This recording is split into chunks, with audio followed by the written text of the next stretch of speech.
Pearl బక్ సాహిత్య Nobel బహుమతి పొందిన నవల ది గుడెత్ సుక్షేత్రం 23వ భాగం 17/7/24 కర్కాటక సంక్రమణ తొలి ఏకాదశి శుభాకాంక్షలతో స్వాగతం.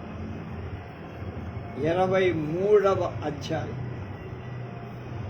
వ్యాంగ్ తన సమక్షంలో ఉన్నప్పుడు కూడా తన అందాన్ని కాక ఇతర విషయాల గురించి ప్రస్తావించటం లోటస్కు బొత్తిగా నచ్చదు. అందుచేత ఆమె పెదవి విరుస్తూ, 1 సంవత్సరమైన కాల ఇంతలోనే నా మీద ప్రేమ ఎంతగా తగ్గిపోతుందని నాకు మొదట తెలిసే ఉంటే ఈ గృహాన్ని వదిలిపెట్టి వచ్చేదాన్ని కాదు అంటూ మొగం ముడుచుకొని తిప్పుకొని తీగంట చూపు అతడి మీద ప్రసరించి, అతడు నవ్వుతూ ఆమె చేతిని తీసుకొని తన ముఖాన్ని ఆనించుకొని సువాసన ఆఘ్రాణిస్తూ ఇలా, మనుష్యుడెప్పుడూ తాను ధరించిన ఆభరణాలనే తలచుకుంటూ ఉండడు. అయినా ఏ ఆభరణం పోతేనూ ఊరుకోలేదు, బాధపడు. ఈ మధ్య నాకు నా పెద్ద కుమారుడి గురించి ఆలోచన ఎక్కువగా. అతడెప్పుడు మనసు నిలకడ లేకుండా అల్లల్లాడుతాడు. అతడికి త్వరలోనే వివాహం చేయాల్సి, తగిన సంబంధం దొరకటమే కష్టం. సామాన్యుల ఇంట్లో చేసుకోవడం నాకిష్టం లేదు. పట్టణంలో నాకు పరిచితులు కూడా లేదు. ఎవరితోనూ స్వేచ్ఛగా ప్రస్తావన చేయకుండా పోనీ ఎవరైనా మధ్యస్థుల ద్వారా వివాహాలు ఏర్పాటు చేస్తే వృత్తితోనే పొట్టపోసుకునే వాళ్ళ ద్వారా ఏదైనా ఏర్పాటు చేద్దామంటే ఏదో పలికి మాదిన పిల్లను అంటగడతారేమో అని భయం. పెద్దవాడి నడుము ఏపుగా మిసమిసలాడే నవయౌవనలు కళ్ళ పండుగగా ఉన్నాడు. లోటస్కు అతడంటే ఎంతో అభిమానం. అందుచేత ఇలా, నేను టీ గృహంలో ఉన్నప్పుడు నా దగ్గరకు ఒక ఆయన వస్తూ ఉండేవాడు. అతడు తరచుగా తన కూతురి గురించి నాతో చెప్పేవాడు. ఆమె నాలాగానే అందకత్తె అని, ఇంకా బాల్య దశలో ఉందని అనేవాడు. నేను అన్ని విధాలా తన కూతురి వలని ఉన్నందువల్ల నాతో ఉండటానికి అతడు ఇష్టపడక, నా మీద నిజంగా ప్రేమ ఉన్న నన్ను వదిలి ఇంకొక ఆమె దగ్గరికి వెళ్ళేవాడు. వ్యాంగ్ ఆయన ఎవరో చాలా మంచివారు, ధనికుడు కాబట్టి వట్టి వాచారుడు కాదు. మేమందరం అతన్ని ఎక్కువగా అభిమానించేవారు. ఎప్పుడైనా తాను కోరిన స్త్రీ అలసటతో వేసారి విముఖత్వాన్ని కనపరిస్తే అందరిలాగా అతడు అల్లరి చేయక డబ్బిచ్చి కూడా సరేలే విశ్రాంతి తీసుకో పాపం అని ఆదరంగా అనేవాడు. చాలా సరళ స్వభావం, బహు సరసంగా మాట్లాడేవాడు. అని ఆమె ఏదో దీర్ఘాలోచనలో పడి వెనకటి చరిత్ర స్మరణకు తేరాదన్న కారణంతో వ్యాంగ్ వెంటనే ఆమెను హెచ్చరిస్తూ, ఇంత ధనవంతుడంటావే, అతని వృత్తి ఏమిటి అన్నది. నాకు అంతగా తెలియదు. బహుశా అతడు ధాన్యం వ్యాపారి కావచ్చు. కక్కుకైతే తెలిసి ఉంటుంది. అడుగుతానుండు అని వెంటనే కక్కును పిలిచి వంట ఇంట్లో పనిచేస్తూ ఉండిన కక్కు పరిగెత్తుకొచ్చి లోటస్ ఆమెతో ఇలా, నన్నే ఎక్కువగా ప్రేమిస్తున్నా నేను తన కూతురులా ఉండటం చేత బిడియమై సోమగ్రనేటు వద్దకు పోతూ ఉండి, ఆ పెద్ద మనిషి ఎవరో నీకు జ్ఞాపకం ఉందా? వెంటనే కక్కు, ఓ అతడా, అతని పేరు లియు. అతడు ధాన్యం వ్యాపారి, చాలా మంచివాడు. వచ్చినప్పుడల్లా నాకెంతో ఇచ్చి వెళుతూ ఉండేవాడు. ఆడవాళ్ల మాటంటే అంత నమ్మకం లేని వాంగు అతని అంగడెక్కడా అని అడిగారు. రాతి వంతెన వీధిలో అని. ఆ మాటలు ఇంకా ఆమె ముగించకముందే సంతోషంతో చేతులు తడుతూ, అలానా, నేను నా ధాన్యాన్నంతా అక్కడే అమ్ముతా, అయితే సరిపోయేటట్టుగా ఉంది అన్న. అతనికి మొదటిసారిగా ఆశారేఖ కనపడి తన ధాన్యాన్ని కొంటున్న వర్తకుడితో బియ్యమందటం అదృష్టం అనుకున్నాడు. ప్రతి వ్యవహారంలో ఆదాయాన్నే కోరే స్వభావం గల కక్కు వెంటనే తమ ఆజ్ఞ శిరసావహించటానికి సిద్ధంగా ఉన్నానంది. అతడు ఇంకా అనుమానిస్తూనే ఉన్నాడు. కానీ లోటస్ మాత్రం సంతోషంతో నిజమే, కక్కు ఈ పని చక్కబెట్టగలదు. ఆమెకు ఆ మాత్రం తెలివితేటలున్నాయి. కార్యం సానుకూలమైతే దళారి వాళ్ళకిచ్చే రుసుము ఆమెకే ఇవ్వచ్చని కక్కు అప్పుడే తన చేత డబ్బు పడినట్లే భావిస్తూ వంట పూర్తి చేసేది. కూర మాత్రం ఉడకలేదు. పోయి రావటానికి సిద్ధంగా ఉన్నాను అంటూ తయారు. కానీ వ్యాంగ్ విషయాన్ని కూలంకషంగా చర్చించి ఉండాలి కాబట్టి అంత త్వరగా కార్యాచరణ కూలుకోవటం సాధ్యం కాక ఇంకా నేనేది నిర్ధారించలేదు, కొంచెం ఆలోచించాలి, తర్వాత చెబుతాలే అన్న. లోటస్ కక్కులు మాత్రం ఆదర్భపడుతుంది. కక్కు ధనాశ వల్ల లోటస్ పెండ్లైతే ఏదో పనుల వల్ల పొద్దు గడపదు. ఈ విధంగా తొందరపడుతున్నారని. కానీ వాంగ మాత్రం నా కొడుకు విషయం కాబట్టి కొంత సావకాశంగా ఆలోచించాలి ఉంది అని బయటికి. వ్యాంగ్ చాలా కాలం మరి ఆ ఊసే ఎత్తకుండా ఉండేవాడే. కానీ ఒకనాటి వేకువజామున పెద్ద కుమారుడు తప్పటడుగులు వేస్తూ నెట్టు లేకుండా ఇంట్లోకి రావటం చూసి పిల్లవాడి ముఖం జేవురించి తాగిన లక్షణాలు స్పష్టం. వీటిని తూర్పులు విడుస్తున్నాడు. అలసిపోయాడు. వాకిట్లోకి రాగానే వాడు తడుముకున్నాడు. వ్యాంగ్ వెంటనే పోయి చూశాడు. డబ్బుగా ఉన్నట్టు అనిపించి వ్యాంగ్ తెలుసుకున్నాడు. అతనికి సామాన్యమైన బ్రాండ్ అలవాటైంది కానీ మరీ ఘాటైన మద్యం అలవాటు కాదు. కాబట్టి అది గెట్టక వాంతు చేసుకొని పడిపోయాడు. వ్యాంగుకు ఒళ్ళంతా వణుకుడు పడి ఓలాన్ పిలిచాడు. ఇద్దరు పిల్లవాడిని లేవనెత్తారు. ఓలాన్ స్నానం చేసి పరుపు మీద పడుకోబెట్టి ఆ బాలుడు వెంటనే మైమరచి నిద్రపోయాడు. తండ్రి అడి ప్రశ్నలకు మారు పలకలు. పెద్ద కొడుకు చిన్న కొడుకు జతగా ఒక గదిలోనే పడుకునేవాడు. వ్యాంగ్ ఆ గదిలోకి వెళ్ళాడు. చిన్నవాడు అప్పుడే లేచి ఆవులిస్తూ బడికి పోయేందుకు సిద్ధపడుతున్నాడు. తండ్రి అతను చూసి, మీ అన్న రాత్రి ఇక్కడ పడుకోలేదా అని అడిగాడు. బాలుడు లేదన్నారు. ఈ మాటలు చెబుతున్నప్పుడు బాలుడి ముఖంలో భయం కనబడి, ఎక్కడికి పోయి ఉండి ఉంటాను అన్నాడు.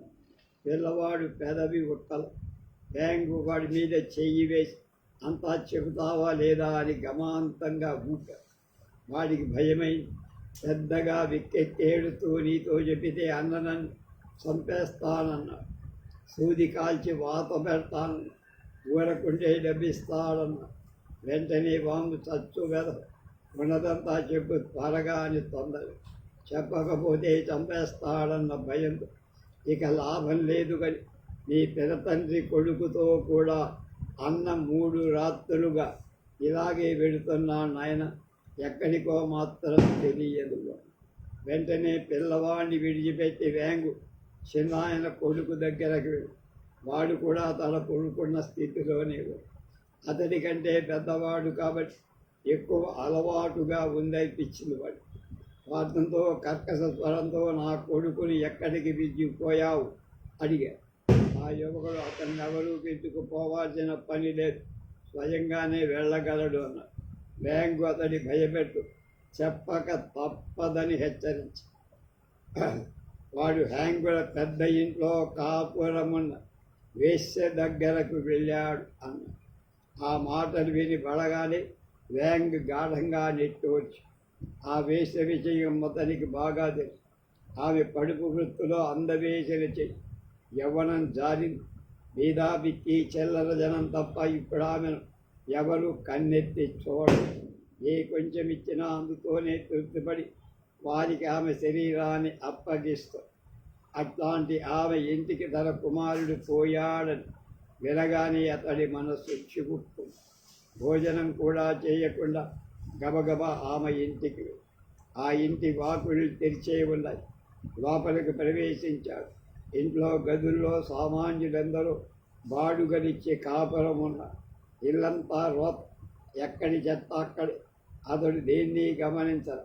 అక్కడున్న వాళ్ళని యాంగని వేసి ఎక్కడుందని విచారించి అక్కడున్న ఒక ముసలామె ఆమె గది చూపి వెంటనే అతను ఆ గది దగ్గరకు పోయి తలుపు తట్టాడు. లోపలి నుండి అతనికి పలుకులు వినపడ్డాయి. రాత్రంతా పనిచేసరిసా, నాకు విశ్రాంతి అవసరం, ఇంకెవరిని రానివ్వను, పోవచ్చు. వేగంగా మళ్ళా వాకిలి తట్టాడు. ఆమె మరలా ఎక్కడెక్కడానికి బదులు చెప్పగానే వాకిలి తట్టాడు. ఈసారి ఒక స్త్రీ వచ్చి వాకిలి. ఆమె చాలా వయసు చెల్లిన మనిషి, మొగం వేలాడేసి, మొగానికి పెదవులకు పూసుకున్న రంగు ఇంకా అట్లాగే.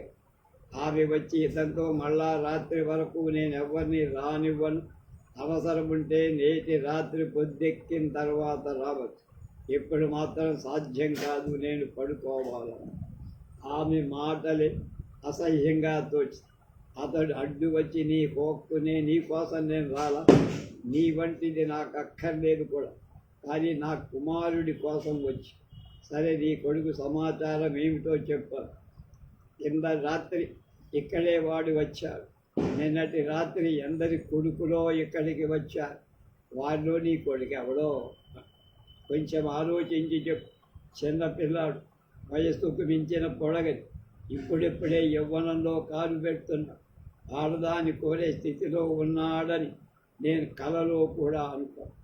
ఆమె స్మరణ అభినయిస్తూ ఇద్దరుండారు కదా అని ముక్కుకొని ఆకాశాన్ని చూస్తూ, ఇంకొకడు వీడు వర్ణించినట్లుగా పొడిగ్గా ఉన్నాడు, ఇప్పుడే మగవాడనిపించుకోవాలన్న ఆదుర్దా కలవాడు.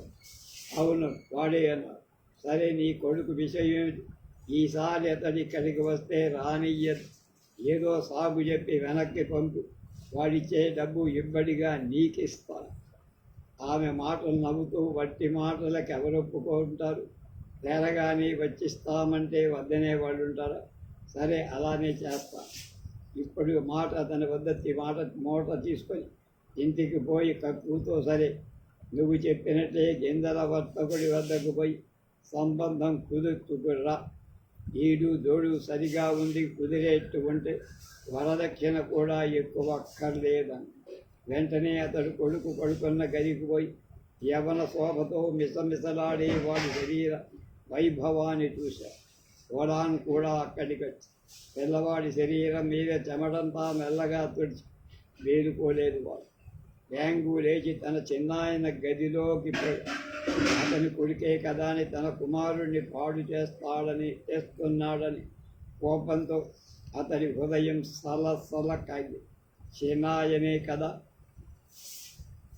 దాక్షిణ్యం కూడా లేకుండా అతనితో తీవ్రంగా, నీకు ఆశ్రయించడం పాములకు ఆశ్రయం ఇచ్చినట్టయి తగిన ఫలితమే కలిగింది నాకన్నా. ఆయనకేమీ పనిపాట్లు లేవు, పొద్దుపోయి నిద్రలేస్తూ ఉంటాడు. ఆ రాడు లేచి అల్పాహారం తీసుకుంటున్నాడు. వాంగు మాటలు చెవిన వినబాడగానే తలెత్తి చూసి ఏమేటి ఎట్లట్లా అన్నాడు. వ్యాంగు జరిగిదంతా పూసగుచ్చినట్టు చెప్పాడు. అంతా విన్న తర్వాత అతడు నవ్వి, వయస్సుకు తగిన చేతలు కలుగుతూ ఉంటాయిరా, వాటిని అరికట్టడం మనకు సాధ్యమా? ఆ మాటలు వింటూనే వ్యాంగు చిన్నాయన వెనక తన భూములు నమ్మించేందుకు చేసిన ప్రయత్నం, వాళ్ళందరూ వచ్చి ఇప్పుడు ఇల్లు చేరడం, తిన్నమ్మ లోటస్లో చేరి ఇల్లు గొల్ల చేస్తూ ఉండడం, చిన్నాయన కొడుకు తన కొడుకుతో చేరి అతన్ని పూర్తిగా చెడగొట్టడం, ఇవన్నీ ఒక్కసారి జ్ఞాపకాలు. అందువల్ల మహాకోపంతో నువ్వు నీ కుటుంబం ఈ క్షణంలో నా ఇంట్లోంచి ధర్మపిండం వేస్తున్న కృతజ్ఞత లేని మీకు ఆశ్రయం ఇచ్చేందుకంటే కొంపకు నిప్పండించుకోవడం మంచి, అక్షణమే వెళ్ళిపోవడం. చిన్నాయన తన పని తాను చేసుకుంటున్నాడు. మహా నిర్లక్ష్యంగా అతని మాటలు వినిపించని వాడిలాగా వాంగు శరీర మాంజత ఉడికిపో, అంగీ చేతులు పైకెక్కుడు, మెడబట్టి బయటకు తోసేందుకు సిద్ధమై అడుగు ముందుకు వేయగాని చిన్నాయన ఏది ధైర్యం ఉంటే నెట్లా అన్న. అటు ఎందుకు అలా అంటున్నాడు వ్యాంగ్కి అర్థం కాదు. మాటలు తడబడుతుంది. ఏమి ఎందుకు అని అడిగాడు. అతని చిన్నాయన వెంటనే తన కోటు గుండీ విప్పి లోపలి వైపు అంగీలో ఉన్న ఏదో గుర్తు చూపారు. ఆ గుర్తును చూడగానే వ్యాంగ్ గుండె గుబేరు. అతనికి కీడు గడిచినట్టయి స్థానువై నిలబడ్డాడు. అతడేం చూశాడు? ఒక కృత్రిమ గడ్డం, ఎర్రని వెంట్రుక గలది, ఒక ఎర్రని గుడ్డ ముక్క.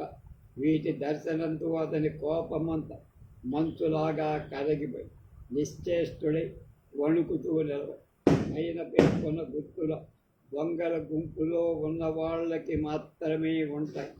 ఈ దొంగల ముఠ పశ్చిమ ఉత్తర దేశాన్ని కొల్లగొట్టుతూ ఉంటుంది.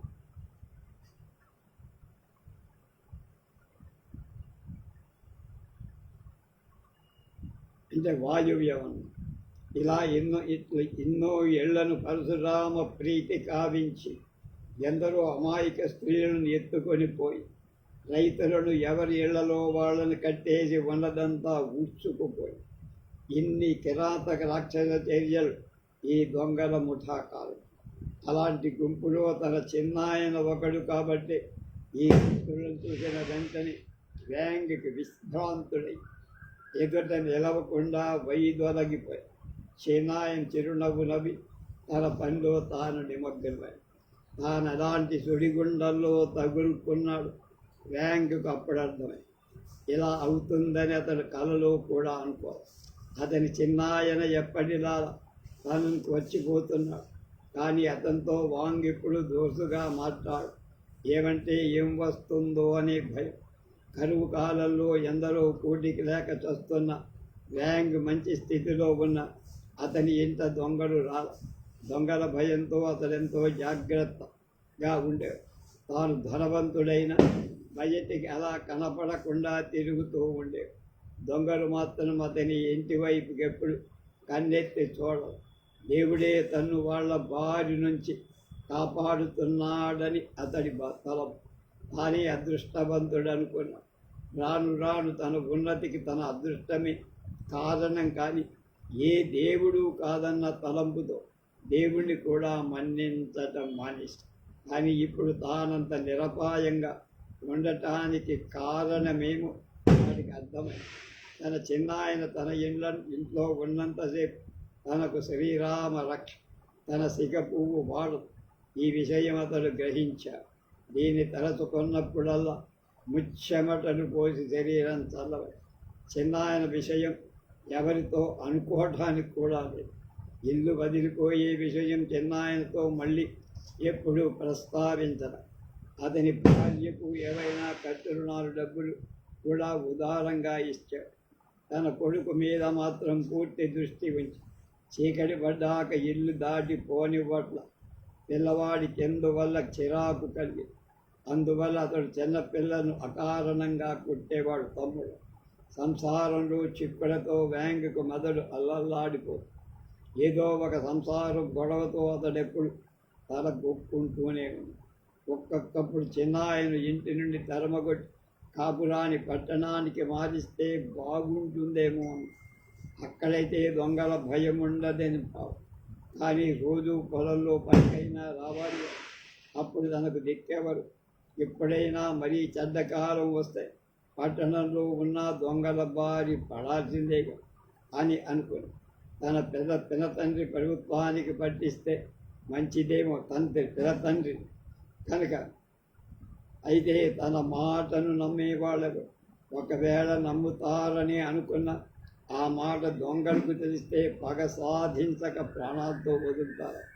అందువల్ల తన చిన్నాయన కంటే తనకే ఎక్కువ అపకారం జరుగుతుందని ఆందోళనలో తన ఆలోచనతో కంగారు పడుతున్న వాంగు ఇది చాలదను కక్కువ వచ్చి ధాన్యపు వర్తకుడు పెళ్లికి ఒప్పుకున్నాడు. కానీ తన పిల్లకి ఇంకా 14 ఏళ్ళే కాబట్టి 3 ఏళ్ల దాకా పెళ్లి చేయనని వివాహ నిశ్చితార్థానికి జరపాల్సిన తంతు మాత్రం జరపచ్చని చెప్పాడని చెప్పి 3 ఏళ్ళు కాచుకోకమంటే వ్యాంగుకు చాలా కష్టం అనిపించింది. ఇప్పటికే పిల్లవాడి కోపానికి సోమరితన అంతులే. 2 రోజులు పోతే 10 రోజులు గడిచిపోయి దీంతో వ్యాంగుకు వన్నం మత్తిపోయి ఆ రాత్రి ఓలాంతో అన్నాడు, మనం మిగిలిన పిల్లలకు కూడా నిశ్చితార్థ లాంఛనాలు ముగించుదాం. ప్రత్యేకంగా 3 మార్లు చెయ్యాలంటే కష్టం. అది ముగిసేయాలంటే వీలైనంత త్వరతో పెళ్లి చేయాలి. రాత్రంతా వాడికి నిద్ర పట్ల మనసు మరీ కలగా పులంగా ఉండేటప్పుడు అతడు మామూలుగా పొలాల మీద ఊరట చెందాడు. ఆ రోజు అతడు అలాగే చేశాడు. దారిలో నవ్వుతూ కూర్చున్న ఒక పెద్ద పాపను చూసి ఆమె ఒక్కటే అందరికంటే ఆనందదాయిని అని అనుకుంటూ వెళ్ళిపో. ఇంట్లో ఉండకుండా కొన్ని రోజుల పాటు ఇలాగే అతడు పొలాలకు పోతూ ఉండేవాడు. అతడు వాంఛించిన శారీరక మానసిక స్వాస్థ్యం కొంతవరకు దొరికింది. ఒకనాడు ఆకాశంలో దక్షిణాన చిన్న మేఘం కనిపించింది. మొదట్లో అది దిగ్మండలం మీద ఒక నల్లని మచ్చలాగా కనిపించింది.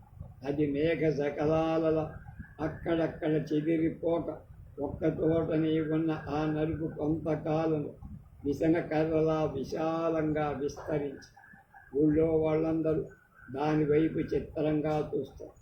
ఎవరి నోట విన్నా ఆ విషయమే అంతా భయపడు. దక్షిణ దిశ నుండి మిడతల దండు వస్తే ఉన్న పైరంతా ఊడ్చేస్తారు. వ్యాంగు కూడా ఆకాశాన్ని కళ్ళప్పగించి చూస్తారు. అంతలో గాలి కొట్టడం చేతి వచ్చిన మిడతలన్నీ కింద రాలిపోయి అందులో ఒకదాన్ని ఎత్తి పట్టుకొని మిడతలే అని ఒకడు అరిచాడు. ఇంతటితో వ్యాంగ్ తన ఇతరుల ఇబ్బందులన్నీ ఒక్కసారి మర్చిపోయి భయభ్రాంతులై దిక్కుతోచక అల్లాడుతున్న సోదర గ్రామీయులను చూసి ఈ మిడతల దండుని మట్టు పెడితే కాదు మన పంటలు పండవు అన్నారు. కొందరు తొలతనే అది అసాధ్యమని. అలాంటి వాళ్ళందరూ ఏం చేసినా నిరుపయోగం. ఈ ఏడు ఆకలితో అలమటించే రాత ఉంది, బట్టి కష్టమెందుకు, ఎలా తిండి లేక మానవలసిందే అన్నారు. స్త్రీలందరూ ఏడుతూ దేవతల ధూపాలు వేశారు. ఎన్ని దేవళ్ళకు కొలిచిన మిడతల దండేమో భూధమాంతరాల వ్యాపి. వ్యాంగు చింగును జీతకాళ్లను పిలిచి ఊరిలోని యువకులందరూ చేరారు. అందరూ కలిసి పండబాలి కోతకు సిద్ధంగా ఉన్న గోధుమ చేను తమ చేతులారా నిప్పండించారు. ఆ మంటల్లో పడి మిడతలు చస్తాయని వాళ్ళ పెద్ద పెద్ద గుంటలు తవ్వి నీళ్లు పోశారు. ఆ పనంతా ఎడప తెరిపి లేకుండా జరుగుతుంది. ఆడవాడు తజ్జి తెస్తే అక్కడే తిని అందరూ రాత్రి పగలు పనిచేస్తున్నారు. మిడత దండు పొలాల మీద పడి సర్వనాశనం చేస్తారు. అందరూ దైవాజ్ఞ అంటున్నారు. వ్యాంగు అతని అనుయాయులు మాత్రం మిడతలను కాల్తో రాచేస్తూ చేతలతో చెరిగేస్తూ పెద్ద యుద్ధమే చేస్తున్నారు. పెద్ద మంటలు వేసినందులో అందులో పడి అనేక వేల మిడతలు భస్మమైపోయాయి. నీళ్లలో పడి కొన్ని చస్తున్నాయి. ఈ విధంగా వేలకు వేలుగా మిడతల నాశనమై ఇంత కష్టానికి వ్యాంగ్ మాత్రం ప్రతిఫలం అబ్బింది. అతని పొలాల్లో మంచివన్నీ చేతి కబ్బాయి. దండు ముందుకు సాగిపోయే వేళ కోతకు సిద్ధంగా ఉన్న గోధుమ చేలు కొన్ని నిలిచాయి. లేతమళ్ళన్నీ కాపాడబడ్డాయి. వ్యాంగ్ అంతే చాలనుకున్నారు. అనేక మంది చచ్చిన మిడతలను వేపుకొని తింటున్నారు. వ్యాంగ్ తినల.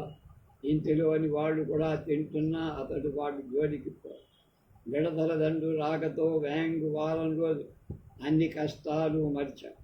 అది కూడా అతడు ఒక మేలే అయింది. వాడికి ఏదో కష్టం ఉండబట్టి అట్టాగే తన కష్టము అని భావించి చిన్నాయను తన కొడుకును తలుచుకొని కొంత బెంగపడి అయినా చూద్దాలి అనుకొని ఊరటొచ్చింది.